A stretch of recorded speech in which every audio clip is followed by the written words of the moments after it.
This here is a remarkable, Welcome to the Wedding of Distinction podcast, a program for the unique bride and groom. The Wedding of Distinction is a concept where brides and grooms want something better. Not just your average wedding. We have the tools to make that happen. Now, here's your host, Mike Fernino.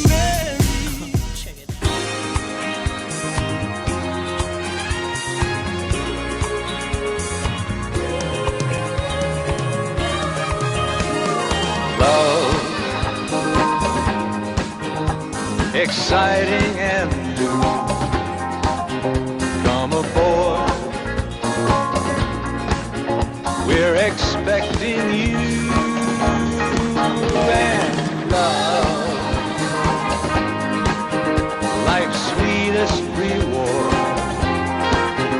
Let it flow. It floats back to you.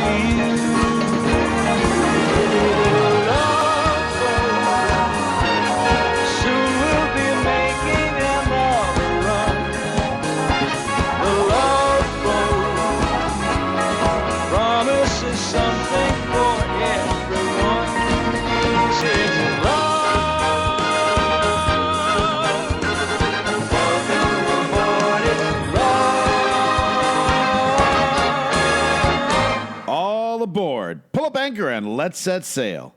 Thank you for tuning in, everybody. This is Mike Fernino, and indeed, you are listening to the Wedding of Distinction podcast. And I'm very excited today to bring back a regular guest to our program. Mr. Craig Rashid of Expeida Cruises is my very special guest today.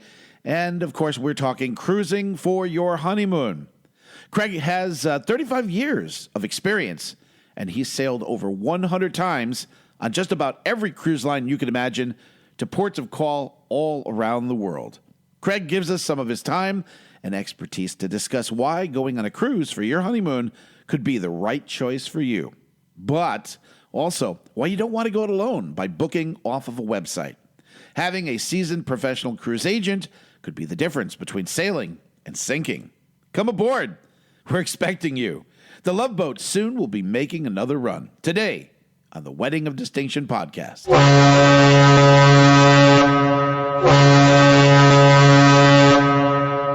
On the Zoom line, we have our resident cruising expert, Mr. Craig Rashid, who is with the Expeida Cruises group. And Craig's my go-to guy when it comes to cruising. I mean, what was it, 101 cruises that you've done, Craig? I have. I just, a couple months ago was my 101st overall, and I'm celebrating my 35th year sailing cruises this year. Bless you, man. Think about that. Do the math on that. You'd have to go on, 4 cruises a year for how many years in order to get to 101 cruises? Well, I had probably began cruising well into the before time that anyone else had probably been alive. But since 1988, that was my first cruise. Wow.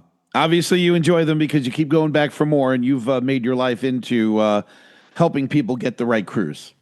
Yes, and that's what I strive to do is, even if people don't book with me, if they just need questions answered, and I can help them get their details done and give them information on port to call and even the ship, because chances are I've been on the ship or a class of the ship that they're going on. Maybe in the future they'll book, but it's all about sharing all my expertise and information so people can make informed decisions before they book.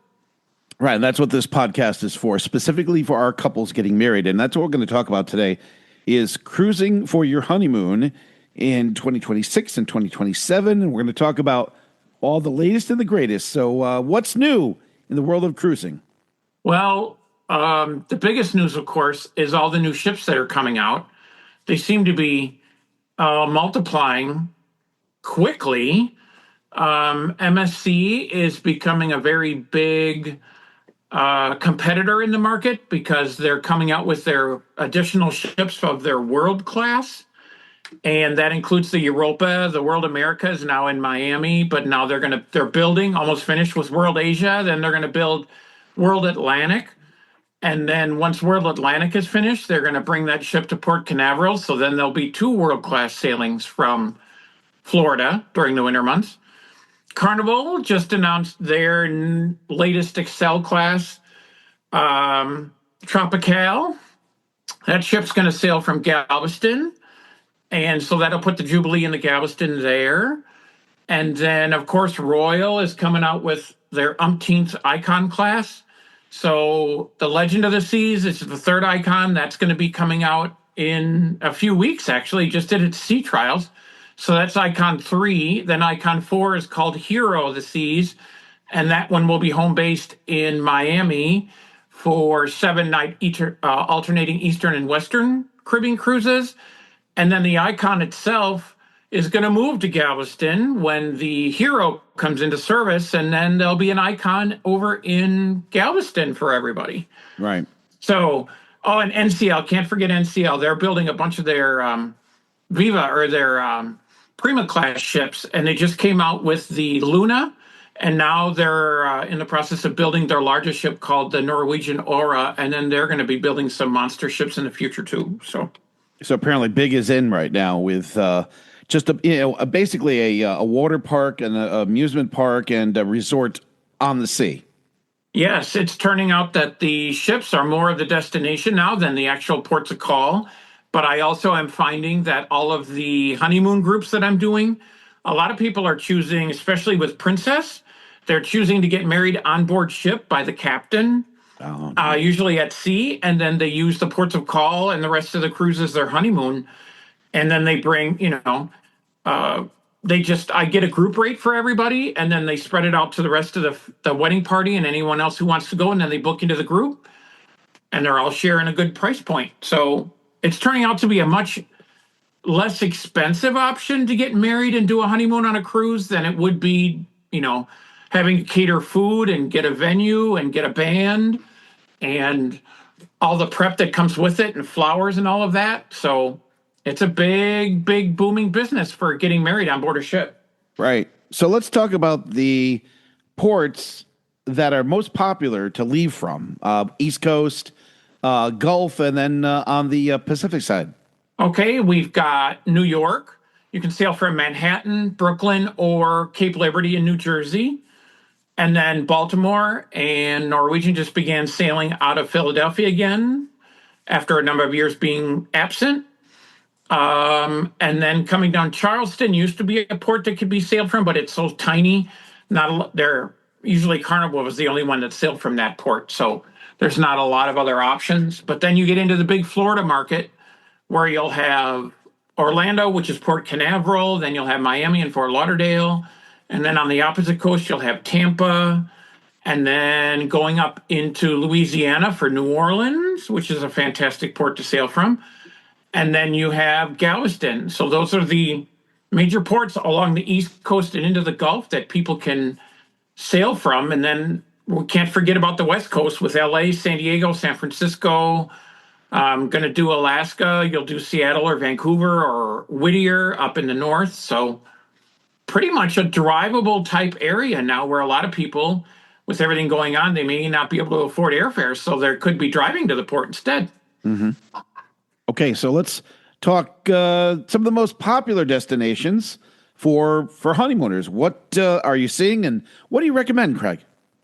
We've got the major destinations that are very popular for wedding are mostly in the Southern Caribbean, like Barbados, Antigua, Martinique, St. Thomas. San Juan is also very popular.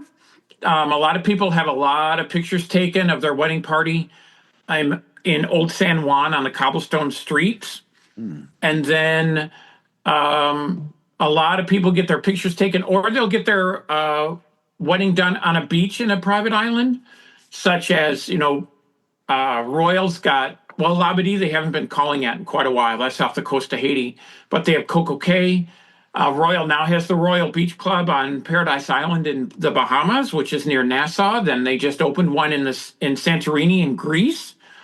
If a lot of adventurous wedding people want to head over to Europe, Greece is, and the Greek Isles are the number one destination over there when you sail to Med. Or you could do Rome, you could do Barcelona. And then Hawaii, of course, South Pacific. You can do Australia, New Zealand. China is coming up to be a big market. Disney just put their newest ship, Disney Adventure, which is the size of a Oasis class for Royal, into home porting out of Singapore. So I have a feeling a lot of the other lines with their big ships, it won't be long before they send them over there as well. But there's more destinations to choose from than anybody could possibly imagine. It's just a matter of what their budget is. Many of the cruise lines now are getting into the private island destinations. Could you talk a little bit about that, what they are, the concepts, and some of them where they're located? Oh, sure. The majority of all the private islands are in the Bahamas for all the major lines. So Disney has Castaway Cay, Princess has Princess Cay, Holland America just had their, because Carnival owns Holland America now, they've renamed that island and they're making it into a more of a destination. There wasn't a lot done to Holland America's island in a long time, so they're revamping that and they're going to rename it. Royal, of course, has their Coco Cay. They have Labadee, but they suspended sailings there because of the goings-on in Haiti. And then MSC has Ocean Cay. And then they just announced that they're building an add-on to it with a more secluded island very near Ocean Cay that'll generally cater to more of the exclusive suite and high-end clients that they've got for more of a refined private island experience. But Carnival just had their Celebration Key open. It's about a year ago now.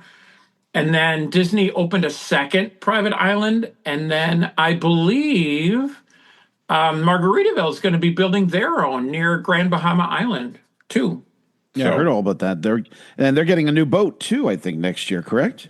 They are. Our Margaritaville tends to buy older ships and just refurbish them. So they've got the Paradise, which was the Costa Classica. And then they purchased the Costa Atlantica, and they turned that into the Islander, which is very popular now. And that ship sails from Tampa to the Mexican Riviera, or not Mexican Riviera, but it sails to the east coast of Mexico, like Progreso and Cozumel and Costa Maya. And then they just purchased the Costa Fortuna, which is the size of a Destiny class ship for Carnival. And they've renamed that Beachcomber, and then that ship will sail round trip from Miami doing 7-night sailings. Wow. Lots of options. So we've been talking about the destinations. Let's talk about the ships now. So a couple goes on for what's typical? 7 day is what you would recommend, a 7-night cruise, right, for a honeymoon? Yeah, if it's going to be a honeymoon, I would recommend doing a 7-night. But again, it depends on the person's budget for the most part. And of course, the type of cabin that they want, the time of year they're going to go. But generally, if they're going to get married on board ship or at one of the islands, it's best to do a 7-night. So if you have your ceremony at the beginning of the week, say on board ship or in the port, or on board ship in the port before you leave, then it leaves the rest of the week to be able to have your honeymoon, and then anybody else from the wedding part of your families to join in. So if it's going to be a honeymoon and wedding together, I would recommend at least a 7-night, yes. Okay, so the all-inclusive packages, they're not really all-inclusive because most of the time the ship is going to give you your package and then you have your upgrades. So let's talk a little bit about the dining and the options as far as what an all-inclusive is and some of the upgrades that a honeymoon couple can add to their package. Well, the Norwegian is a good one. You can book like Norwegian, you can add drink package, shore excursion credit, specialty dining credit, and Wi-Fi in the cost of the cruise when you book it.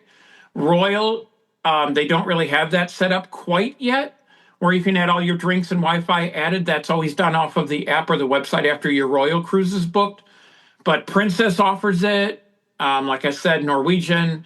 MSC, you still have to purchase it. Sometimes you can get packages that include drinks and Wi-Fi.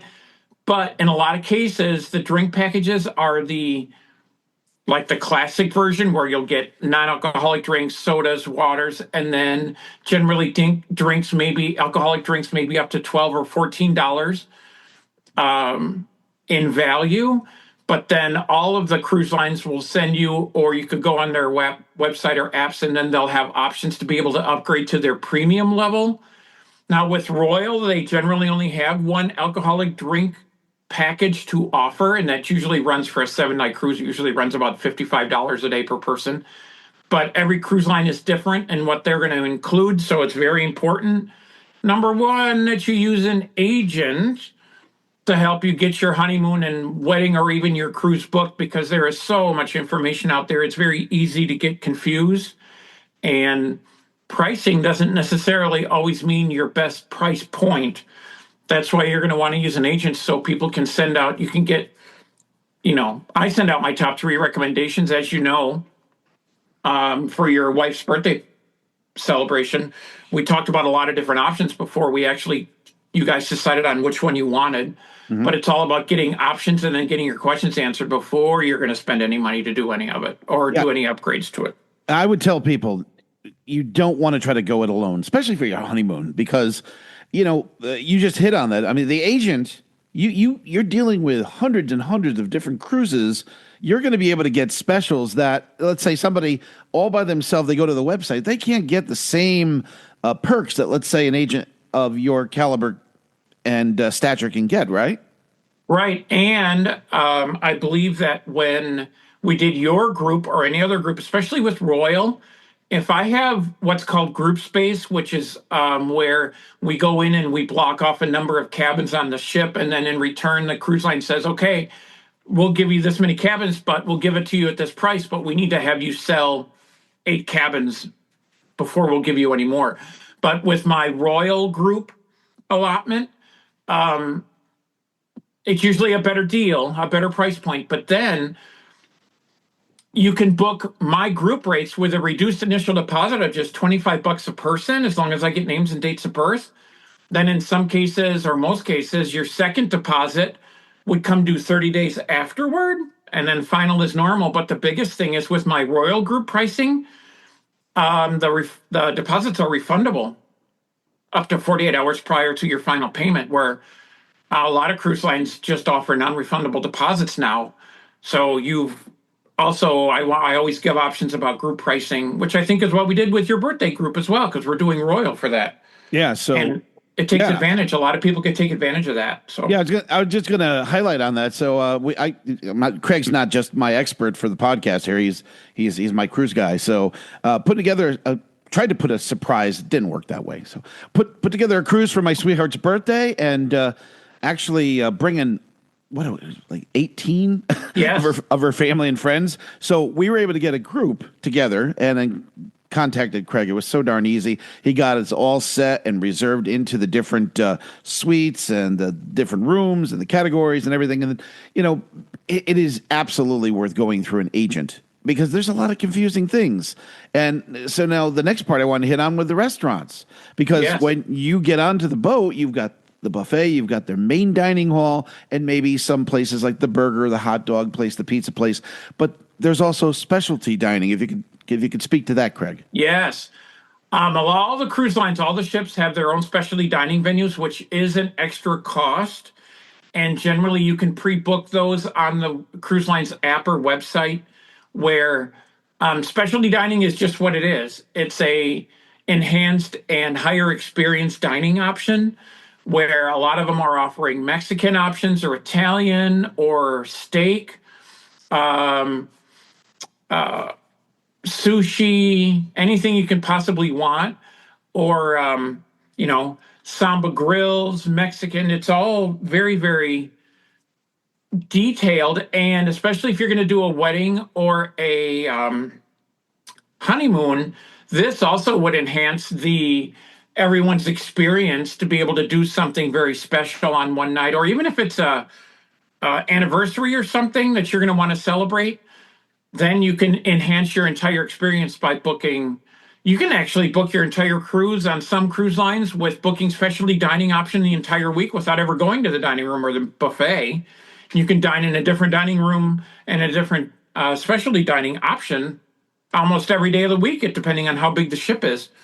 But they are well worth it, and it's also probably some of the best different kinds of dining options that you can have. But all the cruise lines options are different, but the main staples that everyone usually has is Mexican, and Japanese, and the steak restaurant, and Italian. Those are usually the top four for all the major cruise lines. Right. And I would say that, the main dining room and the buffets are pretty darn good, but there are some cruise lines that are known for their food above some of the others. So do your research and then get an agent like Craig to help you out as far as that. Yes, always important. Get your questions answered. Unless you're a seasoned cruiser and you cruise specifically with one line and that's all you book, then you're really familiar with it. But if you're trying to branch out, it's always good to try a different cruise line and a different experience. And with all of my 101 of them, I've sailed on all the major market lines to a lot of destinations around the world. So I have firsthand experience. But one thing I want to touch on about using an agent compared to either booking directly with the cruise line, you could call the cruise line and book your cruise, but the agent you're talking to at the cruise line may not have ever been on a cruise before, let alone the ship you've been on. And even though you're talking to them and they work for the line, and if they don't have any experience, how effective are they going to be able to answer your questions and steer you in the right direction and save you as much money as possible? So I pride myself in that, because I don't think I've been doing this 35 years without being able to share all my details and have people informed before they put their money down. So, oh, no doubt. We're going on the Royal Caribbean Oasis class, and Craig, when I booked the event, Craig was on an Oasis ship. That day. Yes. I think we began talking while I was on the ship itself. Yeah, you were. And another thing on my TikTok page, which I think we'll probably touch on at some point, but all of the videos and my credentials and my email is all on my TikTok page. You can just look me up by my name, but all my walkthrough videos are most of the ships I've been on are all on there. You just have to dig for them, but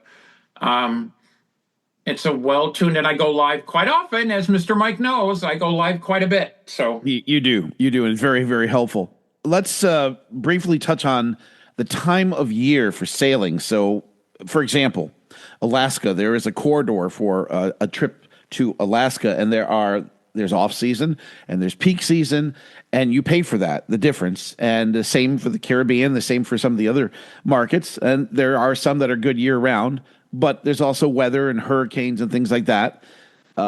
Briefly touch on that, Craig. Yeah, Alaska is seasonal. It's May to September of every year. And the cruise lines generally open up their sailings at least a year and a half in advance. A lot of people are waiting for 2028's Alaska to come out so they can book it already. But that's how popular they can get. But for Alaska, with it being seasonal, if you cruise at the beginning of the season or the end of the season, sometimes you'll run into a little bit more of rain and cloudiness than if you book during peak season. But if you cruise at the beginning or the end of the Alaska season, that's when you're going to get your deals. But if you do peak season, like during the summer, then you're going to pay a premium price. But that's just how it is. Bermuda is also seasonal, although it's been opening and closing a little bit earlier and later every year. September is usually hurricane season in the Caribbean, although I've cruised every month of the year, but you just have to be careful about booking, because usually the September timeframe is usually pretty good for pricing since the schools are all back in session, but be aware of the weather. Plus it could be terribly hot in the Caribbean in August and September. So that's why a lot of people may go up to Alaska or do Bermuda when it's a little cooler. You can also do Canada, New England from New York, which is very popular in the fall because that's fall foliage, and it's popular in September and October. You can do transatlantics too. I've done that 3 times, where you can pick up the ship in the U.S. and sail to Europe, or pick it up in Europe and then come back home. But transatlantics can go year-round. The Caribbean is year-round. Mexican Riviera out of L.A. or the West Coast is year-round. You can cruise the Mediterranean in Europe. You can cruise that year-round. But you also have the British Isles and Northern Europe. That's kind of seasonal. But just depends on when and where you want to go. And I'm going to be the one to help you out. No doubt about that.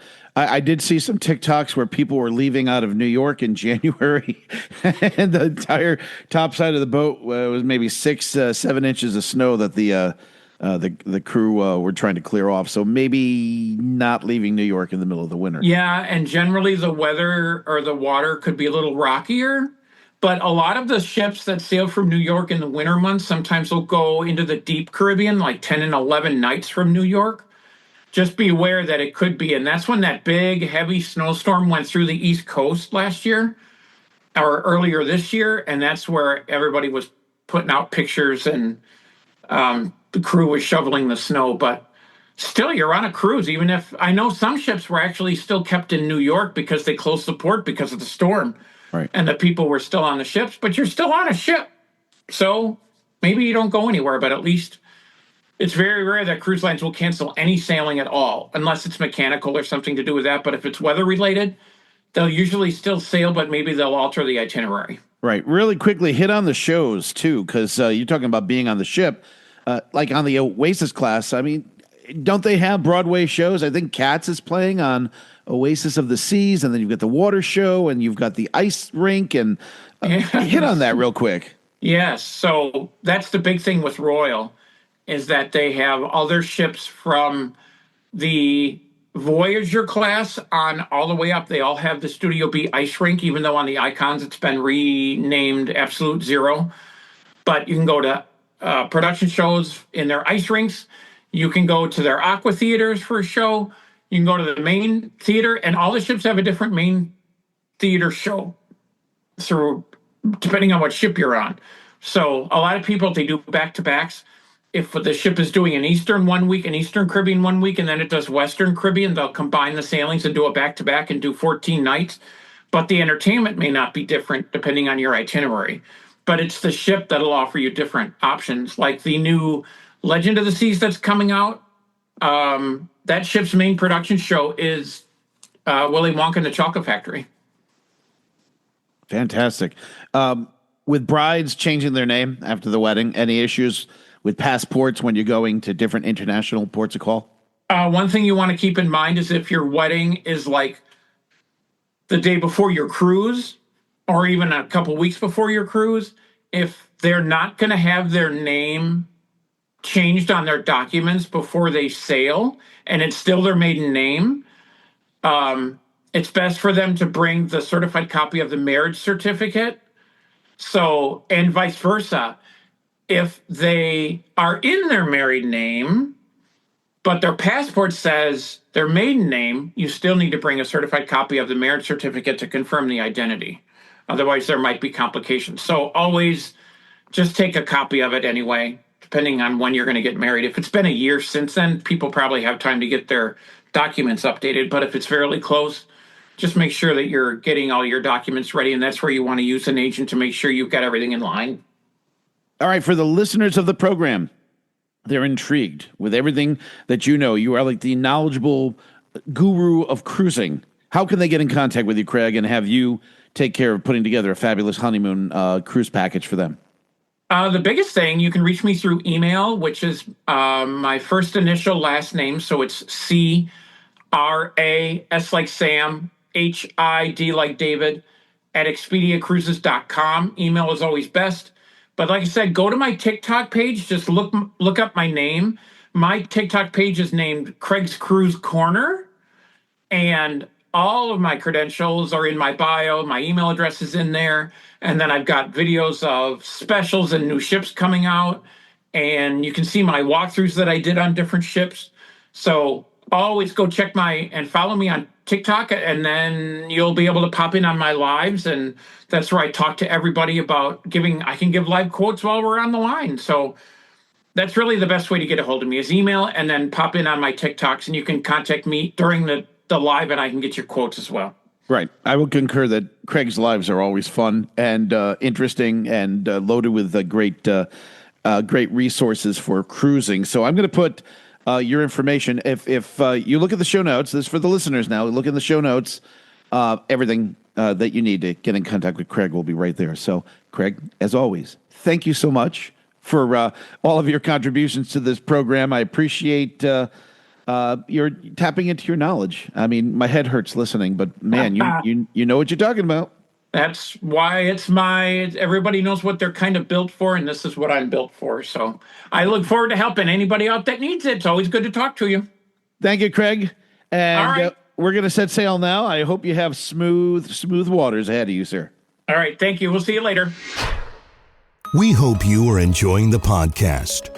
Your Wedding of Distinction host, Mike Fernino, is a 30-year veteran of the wedding industry as a professional DJ and master of ceremonies. As the founder of Music in Motion Entertainment, Mike has worked with thousands of couples over the years, creating dynamic and exceptional events that stand out in the eyes and ears of the wedding guests. Music in Motion is a full-time professional wedding service based in Connecticut and serving the surrounding states, also offering photography, custom lighting design, videography, photo booth, and live classical and jazz musicians. Call 203-627-9600 and ask for their wedding e-brochure or visit their website at musicandmotionentertainment.com. Yeah, it was a remarkable, so The Wedding of Distinction podcast is a production of Music in Motion Entertainment. All rights reserved. Any unauthorized publication of this program is strictly prohibited. For the Wedding of Distinction podcast, I'm Mike Vincent. Happy wedding planning, everybody. Come on.